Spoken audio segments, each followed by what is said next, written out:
So the Trump administration just dropped some pretty huge news for American farmers, billions of dollars in aid. But the big question is, where's that money coming from? And why do they say it's needed, like right now? We're going to break down the official announcement to really understand the plan. Let's dive in. Yup, $12 billion. It's a staggering amount of money, right? That's the number at the absolute heart of this new plan. So let's figure out how this is all supposed to work and who it's actually for. So, what exactly is this money for? Well, the administration is calling it a bridge payment. Think of it as a relief package designed to help farmers get through a tough time. And they were super clear about one thing. This money is coming directly from revenue that's been collected on foreign tariffs. Okay, so let's dig into the announcement itself and get into the nitty-gritty details that they shared. And here's how the former president put it himself. He framed it as taking just a small portion of all that tariff money and giving it straight to the farmers, who he called the backbone of our country. But, it gets a little interesting when you look at the fine print.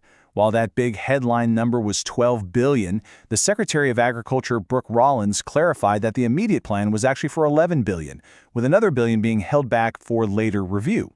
And they didn't just announce the money, they also gave us a bit of a timeline. Farmers were told they'd find out their specific payment amount within a few weeks, even though the funds themselves aren't scheduled to move until early 2026.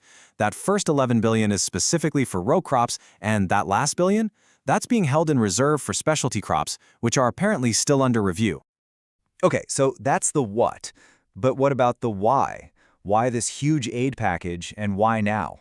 Well, the administration painted a pretty stark picture of a farm economy that's in a serious crisis. Let's look at the case they made. And according to Secretary Rollins, this isn't just a minor downturn. She called it an inherited crisis, something unlike anything most farmers have ever seen before. This was really the core reason they gave for why this aid was absolutely necessary. And they brought receipts, pointing to some really specific numbers to back this up. Just look at these cost hikes they're talking about. The price of basic stuff for farming has skyrocketed. Fertilizer is up over a third, labor costs are up by almost half, and interest rates, wow, they've soared by 73%. And to really drive the point home, they put this number out there. The claim was that 150,000 farms had to close their doors under the previous administration. On top of that, they also pointed to a 55% jump in farm bankruptcies under the prior president. They were really trying to build this case of an industry that's in serious trouble. The big question, of course, is where does all this money come from? And according to the administration, the answer is actually pretty straightforward. Tariffs. The former president made this connection crystal clear, saying this aid would simply not be possible without the money coming in from tariffs. The logic is that the U.S. is collecting billions from other countries, and now a slice of that pie is going back to the farmers. Now, who really pays for those tariffs is a whole different debate among economists, but for the purpose of this announcement, the source of the money was presented as being very direct. So to break it down, the logic they laid out is basically a three-step play. Step 1, you impose tariffs on foreign goods. Step 2, you collect billions in revenue from those tariffs. And Step 3, you turn around and distribute some of that money as direct aid to farmers.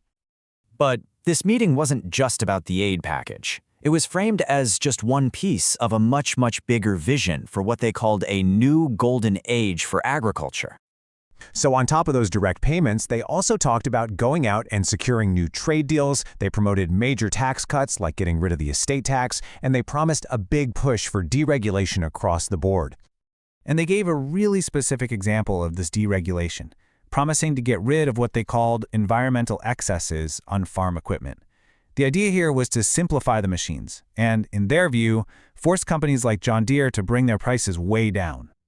Now, it wasn't just officials speaking. There were actually a few farmers in the room, and they got a chance to share what they thought about the state of their industry and this new aid package. First up, you had Court Holland, a farmer from Iowa, who was just incredibly grateful. He called the aid a bridge payment that would let them farm for another year. He even said it felt like Christmas had come early for the farming community.